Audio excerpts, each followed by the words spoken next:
Profesor Navarro, un gusto en saludarlo. Le habla Fernando Quispe Barrios, alumno del curso de tópicos, para continuar con la exposición de modelos predictivos de datos de panel, esta vez aplicado a lo que son efectos aleatorios. ¿Bien?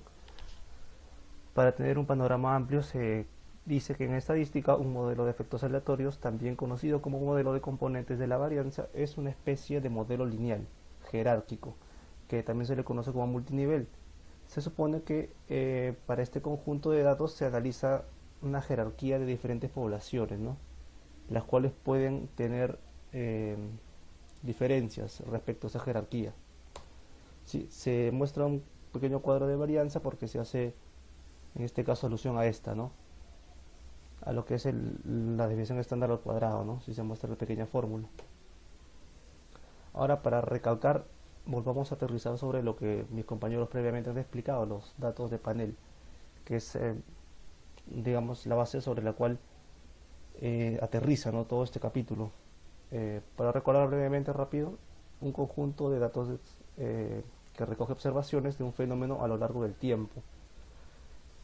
Se conoce como serie temporal, ¿sí? O sea, puede ser un efecto que tomen, digamos, como las estaciones, por ejemplo, ¿no? Puede ser periodos de tiempo en los cuales se puedan clasificar. Dichos conjuntos de datos están ordenados y la información relevante respecto al fenómeno estudiado es la que proporciona su evolución en el tiempo, ¿no? Por eso es temporal.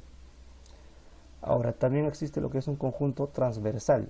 ¿Esto qué quiere decir? Que contiene observaciones sobre múltiples fenómenos en un momento determinado.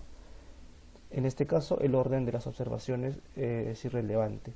Ahora, los datos de panel aterriza sobre, combinan ambas dimensiones, ¿no? Ambas, digamos, series, tanto lo que es temporal como transversal.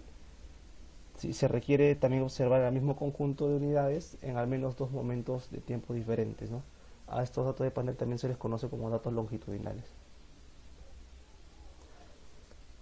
Para llevarlo, digamos, a un ejemplo más claro, para obtener, por ejemplo, datos de panel sobre salarios, ya sea empleo, horas trabajadas, se selecciona aleatoriamente un conjunto de individuos de la población en un momento de tiempo y se recoge esta información, ¿no? Por ejemplo, puede ser un trimestre, un bimestre, un semestre, un siglo, 2 siglos. Eso ya queda a criterio de la persona que recopila los datos, ¿no? Se debe realizar la misma entrevista a los mismos individuos.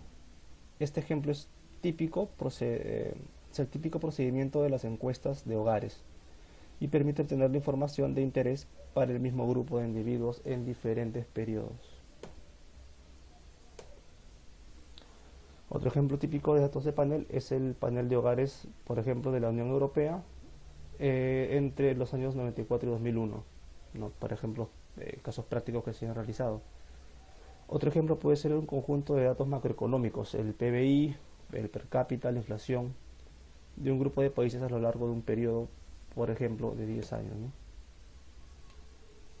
Ahí vemos un pequeño cuadro en el cual se nos muestra el panel, ¿no? El individuo a la vez se repiten 3 veces 1 y 3 veces 2 porque se está entrevistando a la misma persona, ¿no? La misma persona 1 durante 3 periodos de tiempo, en este caso se le considera un año, ¿no? Se está comparando dos personas en un transcurso de 3 años, en un periodo de cada año individual, y en este caso se está comparando sus ingresos salariales, ¿no? Tanto como edad y sexo. Ventajas acerca de estos datos de paneles que nos permiten tener en cuenta algunos casos de variables omitidas. Estas variables pueden, digamos, diferir entre individuos, pero al mismo tiempo son constantes, ¿no? Desventaja es que no es posible suponer que las observaciones sean independientes. Por ejemplo, los factores no observados que afectan al salario en un periodo también afectarán al salario del periodo siguiente, ¿no? Quiere decir de que estas variables, digamos, estas observaciones siempre van a mantener eh, algún grado de dependencia, ¿no? Porque se está tomando un periodo de tiempo anterior consecutivo. Retomando entonces lo que es modelo multinivel, en esta ocasión en la econometría, que digamos es la estadística aplicada para la economía, que es una de las ramas donde más se utilizan lo que es datos de panel, ¿no? Para datos, digamos, econométricos, para estos parámetros. Se utilizaron modelos de efectos aleatorios en el análisis de la jerarquía o de datos de panel cuando se supone no hay efectos fijos. Sí, que estos efectos fijos a la vez permiten ser individuales. Los modelos multinivel han sido usados en educación para estimar separadamente la varianza entre alumnos de una misma escuela y la varianza entre escuelas. En aplicaciones psicológicas, los múltiples niveles podrían ser preguntas en un cuestionario, individuos y familias. Diferentes covariables pueden ser relevantes en diferentes niveles. Estos modelos pueden ser usados en estudios longitudinales, como estudios de crecimiento, para separar cambios en un individuo y diferencias entre estos, ¿no?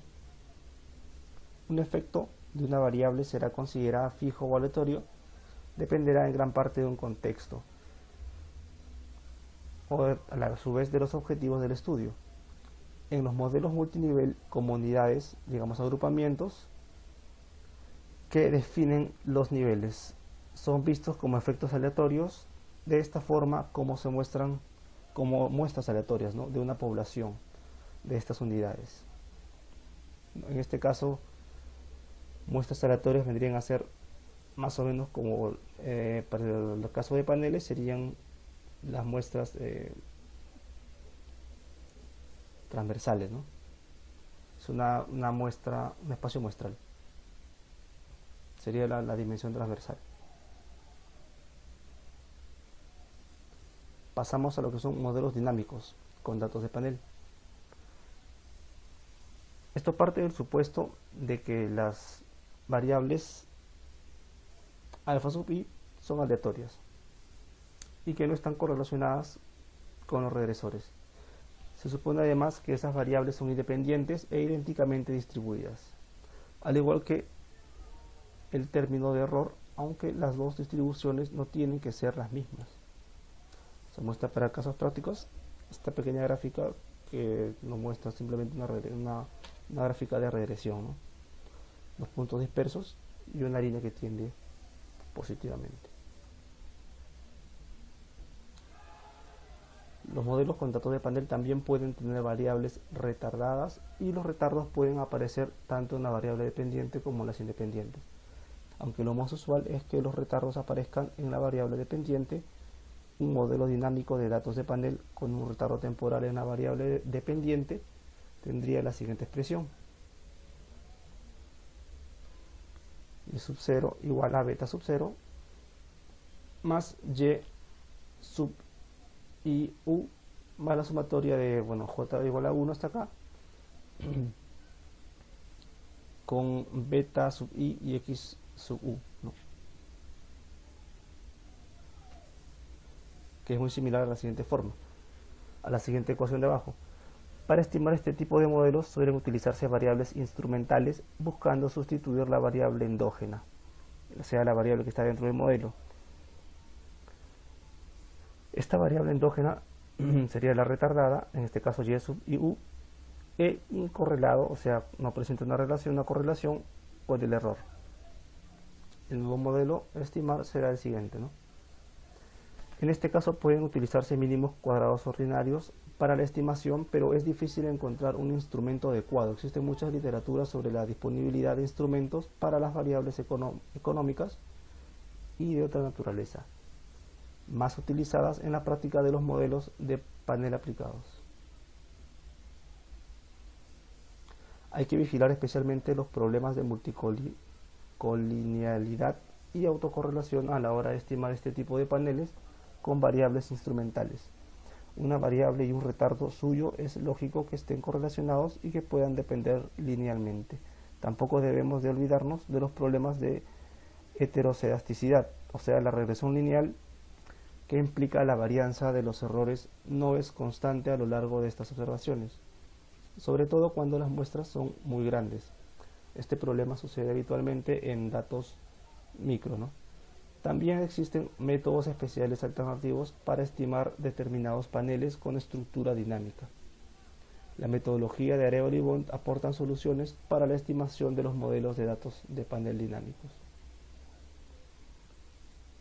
La forma general de este modelo está dada por la siguiente fórmula.